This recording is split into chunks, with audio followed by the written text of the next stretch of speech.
Eaves are the edges of a roof that overhang a home's exterior walls. They provide shade, visual aesthetics, and protection from the rain.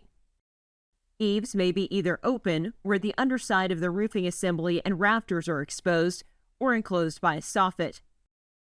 During a wildfire, open eaves are especially vulnerable to direct flames and radiant heat due to their geometry, where heat gets trapped under exposed roofing assembly and rafter tails. They also allow embers to enter through gaps in eave blocking or through damaged or improperly installed vents. Even enclosed eaves are at risk if the soffit material is combustible, such as wood or vinyl.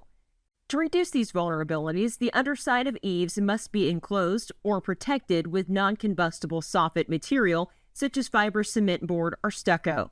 If any soffit vents for attic ventilation are present, make sure they are flame and ember resistant or covered with corrosion-resistant 1/8 inch metal mesh.